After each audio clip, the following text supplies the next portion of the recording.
Welcome to the Land Investing Business Secret Podcast, where each short episode we talk about the strategies, experiences, and the tools to help you launch, grow, and scale your land business. Learn how to find freedom within your own business, find out ways to build consistency in your processes, and hear how other everyday land investors are winning so you can get to the next step closer to building your dream life through your land business. And I'm your host of the Land Investing Business Secrets Podcast by Pebble, Jesse Kwong. Hey, welcome to another episode of the Land Investing Business Secrets Podcast.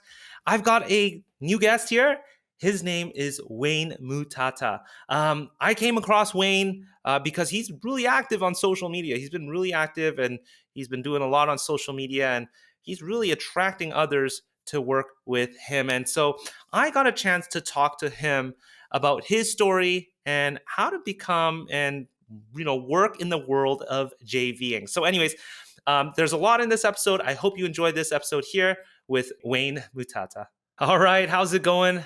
We've got a great guest here with us today, Wayne Mutata. Did I pronounce the last name correctly? Yep, you got it. Okay. You got it right. Very difficult to pronounce, but yeah, it's Wayne Mutata. I'm originally Zimbabwean. Wow. Okay.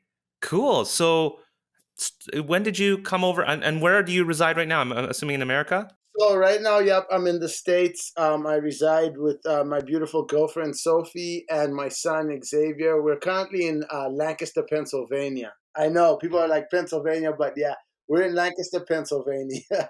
Okay, cool. And when did you come over here? I've been here on and off for about 15, 20 years. Originally came as an exchange student, then came here on my visa, got my green card, and then I was just like, I love this place. Started doing business, not in land to start off with. I was in the gym business, and then I discovered the land business, and I was like, okay, I just got to do this. I got to do it from here. Yeah, actually, we've got somebody else who was in the gym business as well, and also came over to land. He's a Canadian though. Yeah. But he was running gyms and Correct. came full on into land. So that's really cool. Yeah. Well, Wayne, I'd love to get to know your story, and our listeners would love to know your story. How did you get, how did you get all started in land? You just said you heard about it. How did you hear about it, and how did sort of things unfold for you, with those first couple deals? So originally, obviously, gym business, gym trainer, sales, owned the gym, ran the gym, was making money, had staff.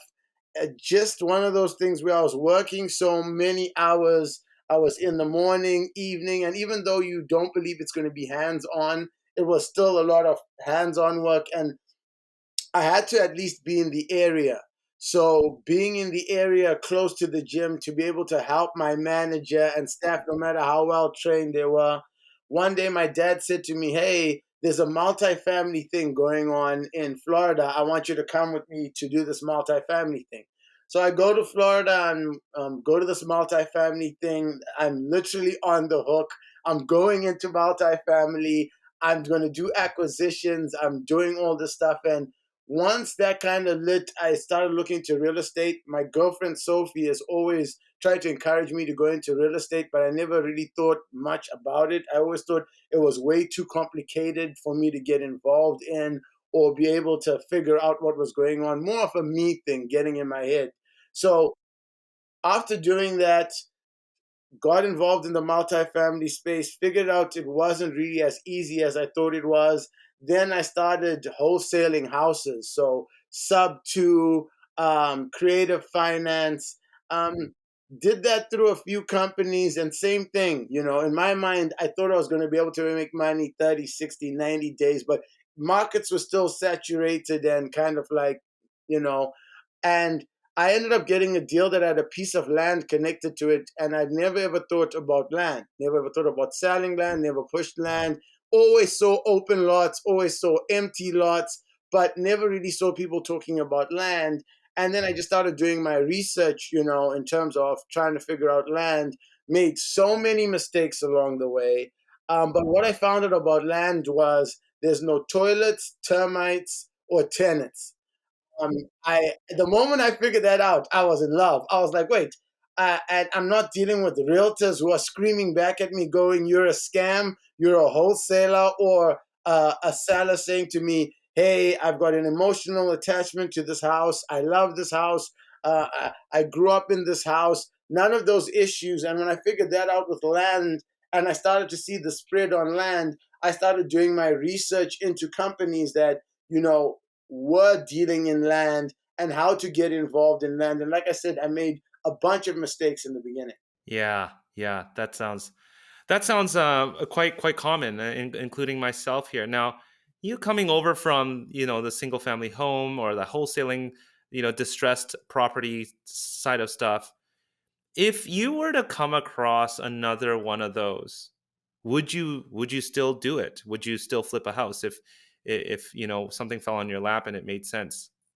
Money's money, man. I'm at the stage of my life where like I will take it. I think a lot of, as much as you want to focus in on one line of business, you can't throw away money. You know what I mean? Like you realistically can't. Yes, we do specialize in land, but if a good deal drops in my lap, I'm thankful for the mistakes I made along the way when I learned houses. But if I had a choice and you gave me two things, sell my house or sell my land, I'm gonna sell your land because I know it's gonna not know, but in most cases, once I've done my research and kind of figured it out, I know that the land's got I have better opportunities to sell land. I have better chances, less competition, and it's an easier process all in all when I'm dealing with land. But I would rather go with the land than anything else.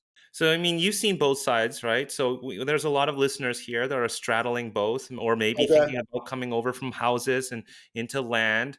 Um, would you tell somebody who's got a land business to sorry, if somebody's in houses, should they continue to do what they're doing and they're finding, let's say, decent consistency and expand into land, or would you say, hey, you should drop all the houses and come into land? What are your So thoughts? my experience is this: do what you're good at.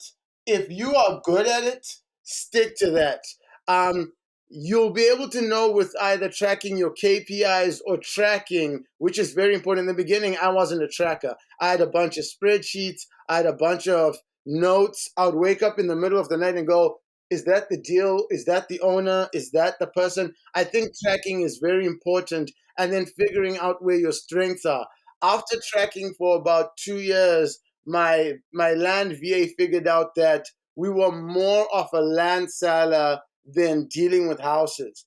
Not that we weren't good at it, but from what we tracked, we noticed in terms of us specifically, the amount of time it took for them to get past inspection periods, etc., and then the back and forth compared to land where it was due diligence report, get it done, send it back, deal after deal. For me personally, but there's some people that are watching right now who are doing good at land, but are doing good at houses. But land is your next shiny object that you're going to try and jump to, and it's going to mess you up. Stick to what you're good at.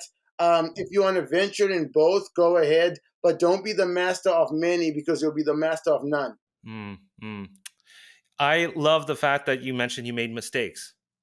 And I think that mistakes typically don't get talked about. We only talk about successes. So Yes, it makes me salivate when I hear you say you've made mistakes. correct. What are some of those mistakes? Now, even if it's not like a general mistake, maybe it's something really specific. What are a couple Oh, things that you can share with our listeners so they can avoid those things?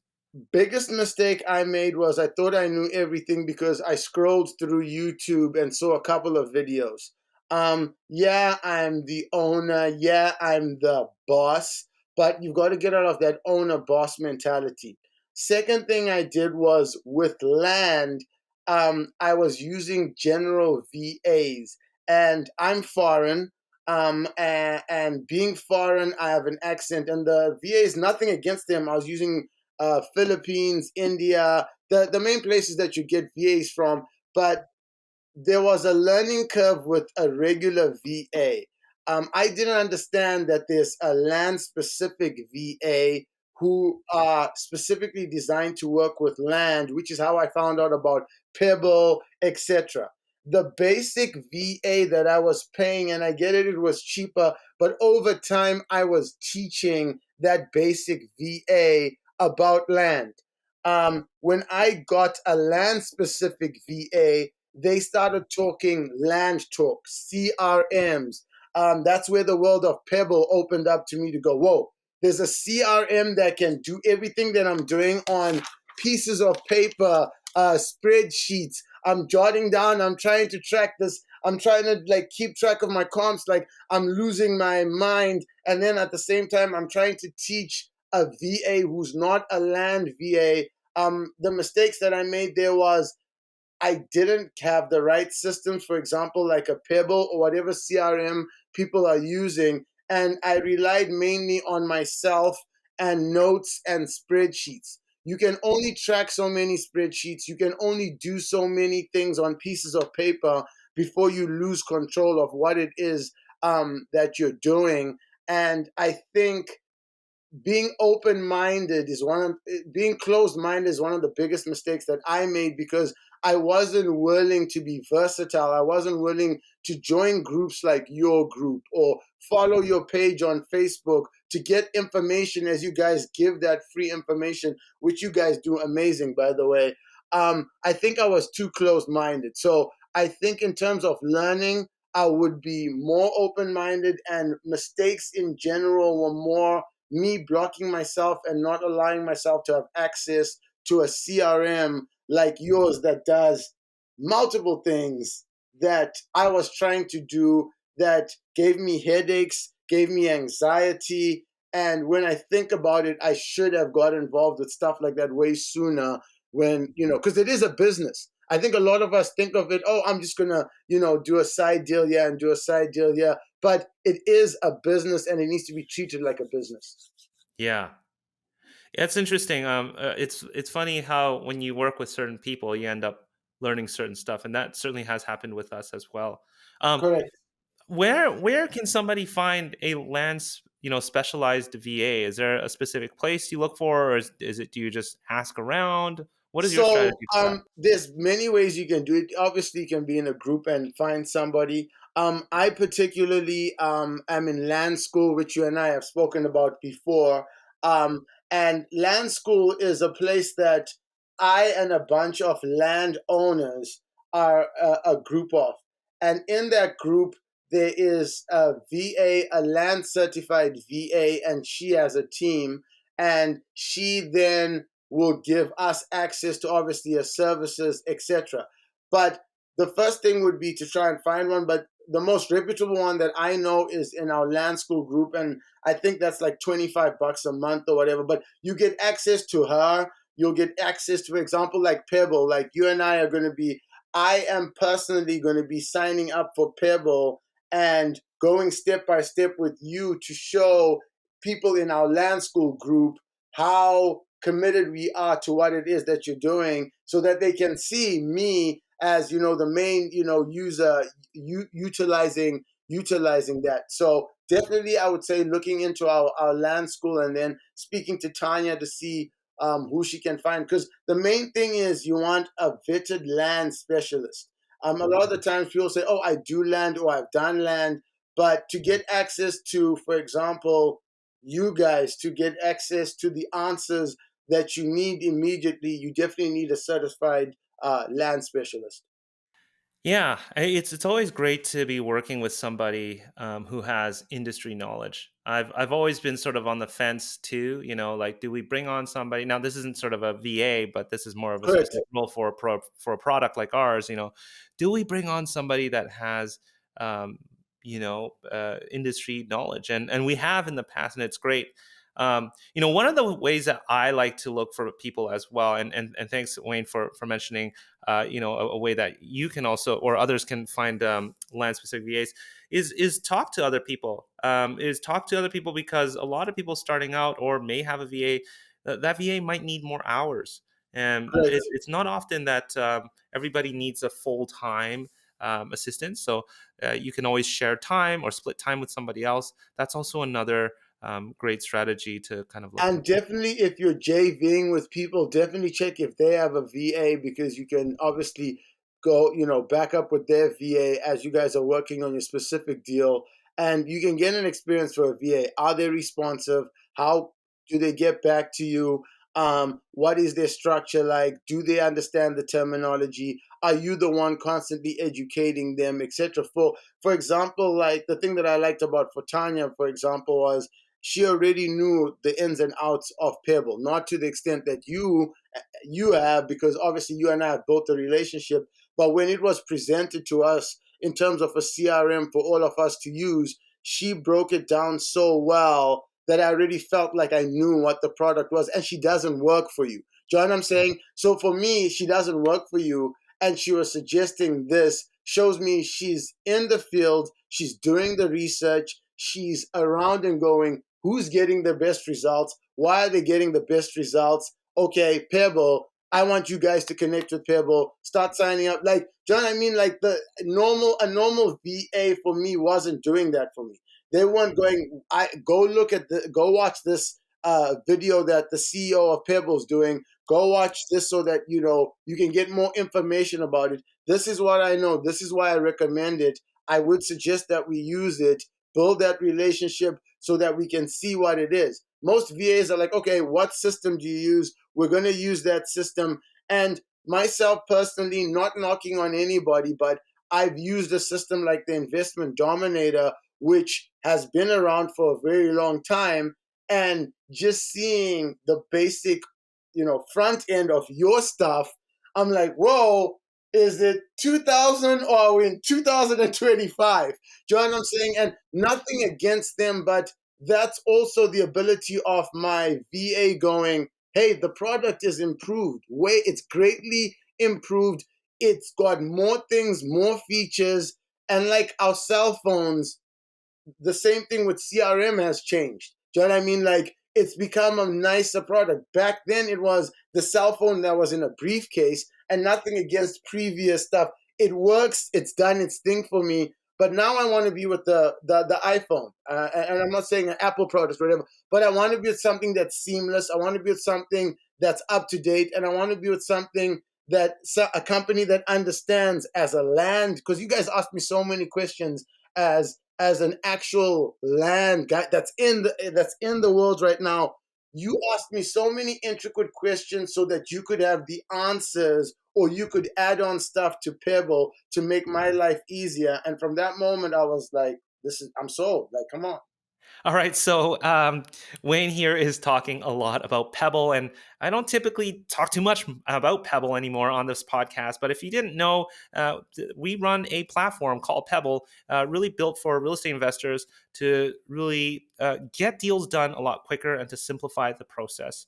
Um, One of the more specific things that we do with Pebble is we centralize everything around the property record. Most CRMs are going to centralize everything around the contact. Now, the problem with that is the contact is done after we acquired the property. We don't care about the seller anymore. The only thing we care about is that property. That property goes through the entire life cycle of acquisitions, project management, maybe you're subdividing to dispositions. So, if you're interested in a platform that you can manage all your property records, manage all your marketing, have a communication tool like your phone and texting built in, managing your deal opportunities, centralizing all your communications, including email, voicemail, all of that in one place, and auto transcriptions to now even be able to do your due diligence. So if you're using something like Land ID or RE Grid to look at flood zones, wetlands, to draw your subdivisions, to measure things, to look around at 3D elevations, you can do that all inside of Pebble now. So if you're interested, hop on a call. Head over to pebblerei.com. There's a button at the top that says book demo, or you can go to pebblerei.com/demo and hop on a call with us, see if it's a good fit. Anyways, yeah, that's it a little bit about Pebble. Anyways, enjoy the rest of this episode here with Wayne. Cheers.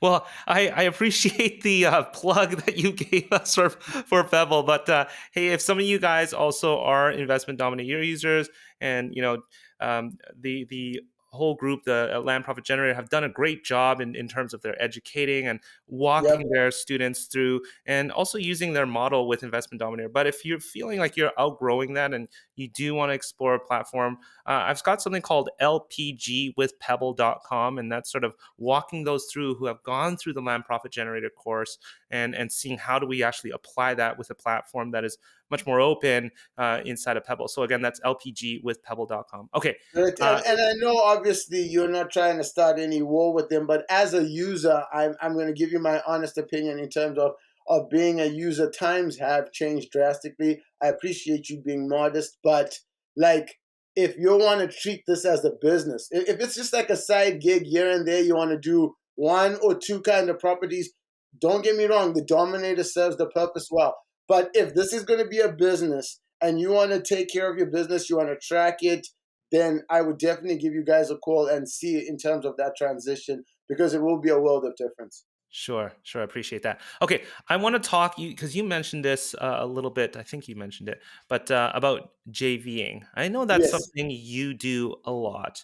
For correct. those that are listening, they don't even know. Like when I came into land, okay, I'm Yeah. Canadian. I didn't even know the word county. I've said this many times. What the heck Okay. is that? A jail box? So JV. Tell me in Yeah. the simplest term, what is JVing, and how did Okay. somebody end up in a position to do something like that? Okay, so JVing is called a joint venture, and it sounds exactly like it sounds. You and someone else join up together. My very first deal was a JV deal, and I'm happy I did a JV deal because what a joint venture does is yourself, whether call yourself inexperienced or experienced, you get with somebody that may have the buyer. So you've got a piece of land that you can't sell but you want to find a buyer. Somebody that's already been in land, has existing buyers, has existing relationships that they have, you will connect with them to do a joint venture, meaning they'll bring you their buyers, you're bringing their land, together you make a deal, and you will agree to say, if we make X amount, this is how much we split. For example, with my JVs, we standardly do a 50-50 JV. So it's 50-50. You bring the deal, and if you need us to find the land buyer for you, and we've got buyers all over the United States, if you need us to find that buyer for you, we'll do that. And then depending on your assignment fee, meaning what you've made on top of what you have under contract, we would split that 50-50. But that typically is what a joint venture is. And for those of you who are newer, it's the way that I got in because you can see step by step with a partner how the process goes. Some people JV once, some people JV all the time. There was a time that 70% of my business was JVing because people were constantly just coming to me and going, let's JV, because we have a buyers list. But that's typically what a JV is.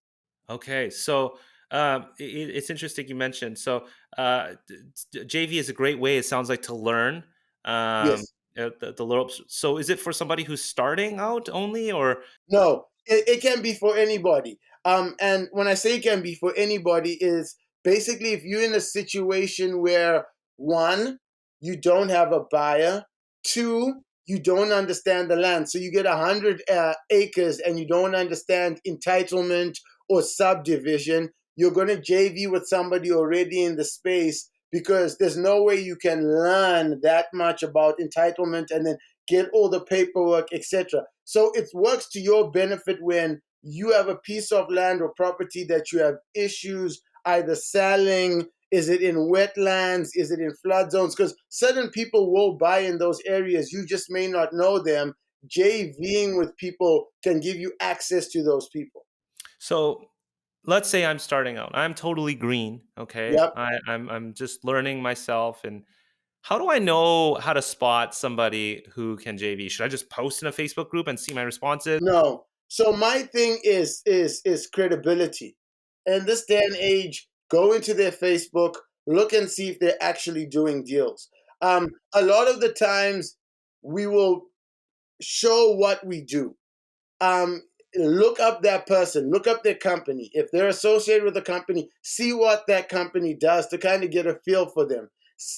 If they're in a group that you're in, see what sort of comments that they make in that group. See how they interact with other people in that group to kind of get a feel with them. Because if you ask somebody if they're the best at something, 9 out of 10 times they'll tell you that they are the best at something. But by going to a group, seeing if they practice what they preach, seeing what they're actually doing, you can kind of see what somebody's about. And if you want them to be delivering for you. It should be in their daily or weekly activity that they're doing what they're doing. Okay. Now, let's say I did find somebody. He's active. He's he's doing stuff. He's posting stuff. He's an Yeah. active investor. How do I know for sure? Is there other good indicators that I need to dig into the weeds to make sure this isn't somebody who's going to? Now, I'm asking this because I've been on that end before. Correct. That was over 6 years ago, and I've got, this is Oh one of yeah. my hard Oh learning yeah. Oh yeah. lessons. Oh yeah. And so, what else do you look for? Do you actually look for track record? Do you ask them for past properties that they've, closed on and deals they've done? What So do you two typically look things that for? I look at. If you're coming to me and you've never done a deal before, okay, so like I'm looking at both ends. If you've never done a deal before, then obviously I'm going to have some questions. And most importantly, the first thing we'll do is sign a JV agreement. So in that JV agreement, there's terminology that makes sure that protects you and it protects us. But from the other aspect, to make sure that somebody has, usually you will say to them, do you have proof of a property that you've purchased? Do you have proof of a property that you've worked with, teamed up with? Because it's easy that you can look up that person's name to see if they actually own that property. Are they part of the property? In terms of trying to figure out. Some cases where I've been burnt before, people create a lot of stuff along the way, but always make sure that you have agreements and contracts that protect yourself regardless of what side of the JV you're on. I have stuff that protects me on the one side, and I have stuff that protects me if I'm JVing on another side. And you need to make sure that you legally are protected by that, because if you just come up to someone and say, hey, Jesse, how's it going? I've got this property. It's not yet under contract. It's $50,000. Can you take a look at it? If I've never spoken to the seller, never done anything, and Jesse goes behind my back, speaks to the seller, gets it under contract, and then does the deal, even though Jesse's shady, he hasn't done anything wrong because he doesn't have it under contract. As much as you want people to be kind and you want people to be nice in this business, make sure you dot your T's, I's, P's, Q's, and S's. It's one of those things that every single thing you need to do is trust everyone, but trust no one. Like, always make sure that yourself, you're protected with some sort of an agreement, because people can, it's not uncommon for people to walk over people on deals. So, what if we need to put together an agreement? What do we look for? What is that called? The JV agreement. Is that called a JV agreement? Yep, you have a JV agreement. We have a Okay. standard JV agreement. Okay, so a standard JV agreement, and you can see how Correct. green I am to that. Okay, so Correct. yeah, so from that side, you're you might be looking for somebody to JV with. You want to check somebody who's active. You want to see some of their track record as well. What about on the other side? How do you attract people to JV with you? How do I attract people to JV with me? So with bless you, with us being in land school, I'm gonna be giving away some secrets here, which I probably shouldn't give away to you guys. But I try and help people as best as I can who need the help. We designed land school to be a place where, if you were starting new or in the middle when it comes to land, and Jesse, you're going to be a guest on our land school, and we're going to have a couple of sessions with you in land school. I wanted to create a place where, if you needed the resources, whether that's the VA, whether that's the CRM like Pebble, whether that's Dispo, whether that's learning how to run comps, whether that's trying to find your JV agreement, your sales agreement, title company, all of that stuff. I created the community in school for people to come there and ask questions, and I answer those questions. By giving value to those people, when they find a deal, they can know that they know and trust me, and they reach out to me, say, hey, can you help me with this first deal so we can run through it? My goal when we do the first JV is to teach and show them as much as possible so they don't need me for the next deal. And I know a lot of people's like, oh, that's so weird. Why wouldn't you just want to do the deals together? I have gotten so much more out of teaching people how to do JV deals, because they'll just come back and say, hey, I'm overwhelmed. Can you help me with XYZ?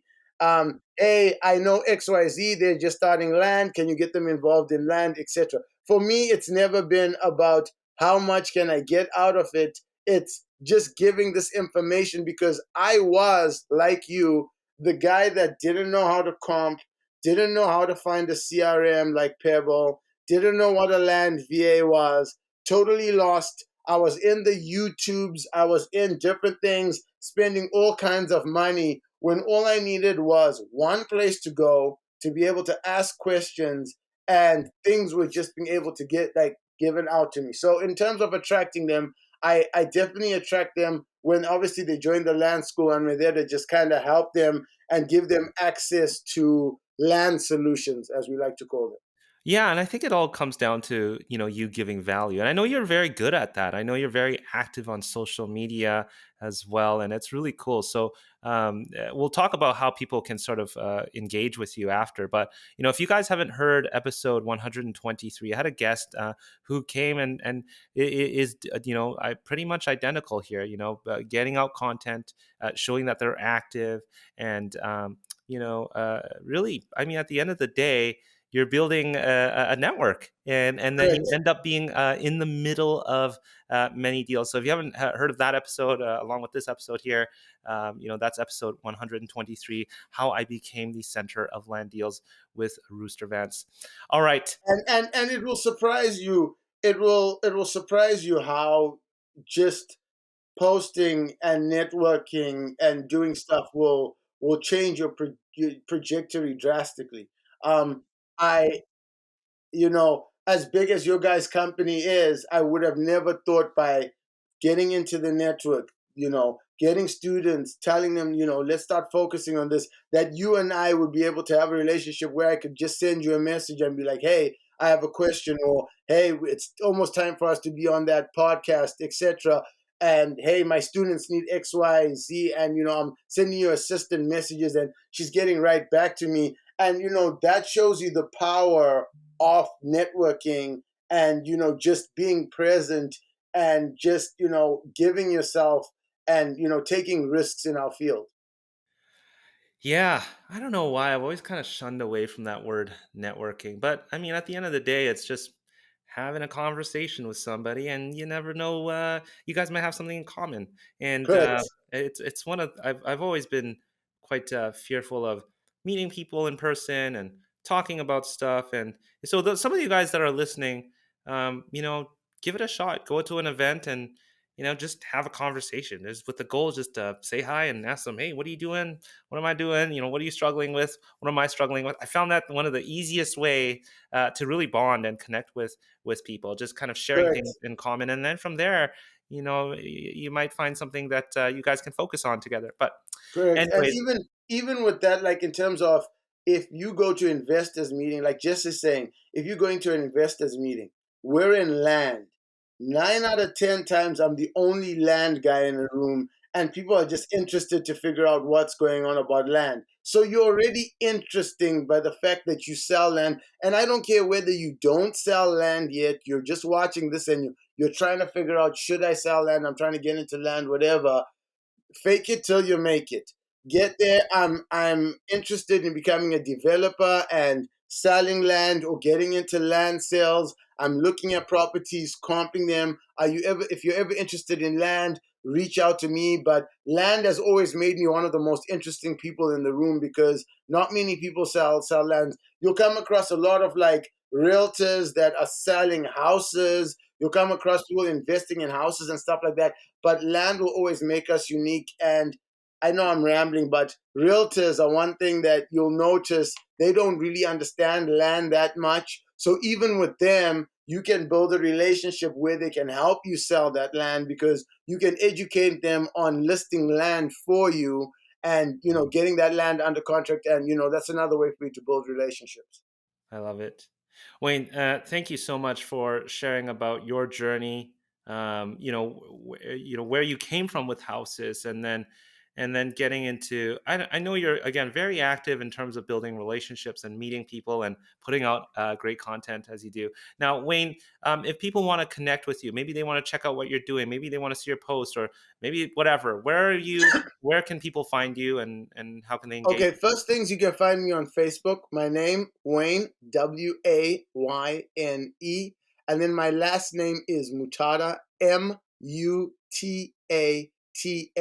And that's M for man, U for umbrella, T for Tom, A for apple, T for Tom, A for apple. You can tell I've had to do that a couple of times. Another way you can find me is, I'm not sure if you guys can post the link, but I sent out a link, the Land School link. That is just a group that you guys can join. $25 a month, which just is barely anything, couple of cups of coffee, but you'll get access to land VA questions, contracts, videos, webinars, and a bunch of other exciting stuff that's going to be coming up, making ourselves, available. And then on Instagram and on TikTok, you can find me at Land Flip King. So Land Flip King. You can find me on either one of those platforms. But yeah, send me a message, ask me questions, join the Land School, don't join the Land School. But yeah, find me on Facebook, send me a message. I'll answer as many questions as I possibly can. You guys are going to be seeing me and Jesse in our Land School, just working on a few things for Pebble, and I'm excited for that. Oh, I'm very much looking forward to that, and I do have to say that's very affordable. $25 a month to join, where there's resources and training, and in there, and then TikTok is. I've got this hate-love relationship with TikTok. I want to be on TikTok, but I've been banned on TikTok twice. Now I haven't been what? You do look like a guy that's been banned on TikTok. Right? That's what everybody says. Oh yeah, what kind of stuff you post? You've got that face. You know what I mean? I'm the anti-TikTok. They usually target the nice guys that are impartial. The fact that you're impartial about it, they caught on to it. They're like, he kind of sort of doesn't like us, so we're going to ban him. You either have to like them or not like them, and you're like kind of in between. My relationship with TikTok is more of a long-term game. A lot of the younger, and I shouldn't say younger, I'm 38, but a lot of the younger generation now is coming into a lot of money. A lot of my customers now are looking for places to do their four-wheeling, build new houses. Social media and the way that the world has changed has made a lot of people money on platforms like TikTok and Instagram, etc. So for me, it's more of the education side, but surprisingly, I'm starting to see a customer base that's coming out of there that's in a financial position to want to purchase the larger land lots or purchase a lot and build a house so that they can TikTok the process, etc. So that's very cool. Not my favorite because I didn't grow up on it. I'm originally MySpace Tom forever. Yeah, MySpace guy. Don't you miss those days? I absolutely miss that guy. Was way ahead of his time. He was way ahead of his time. But yeah. Awesome. Well, hey, thank you so much, Wayne. We will make sure to include all the show notes on this page here. You can find this on pebblerei.com/podcast. Obviously, you can listen to this on Spotify, iTunes, wherever you find and consume your podcast. Wayne, thank you so much for coming on this show. Yeah, no, thank you so much for having me. I really appreciate you. I really appreciate what you guys have done for us in terms of land companies, land businesses. I think it's been needed, and you guys fill a large void that I know a lot of you guys listening here are confused. You're not sure what CRM, what you should do, when you should do it. I would definitely at least contact these guys because they go above and beyond to just make sure that everything goes. And I work with companies that do CRM, so I know what I'm talking about. But thank you so much for having me, and I really appreciate it. Thank you. Talk to you soon. Cheers. Bye.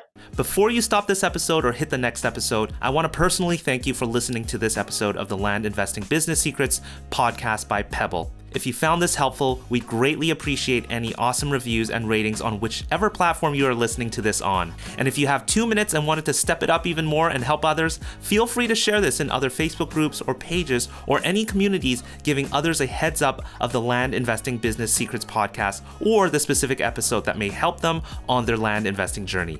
Once again, thanks so much for listening, and catch you on our next episode.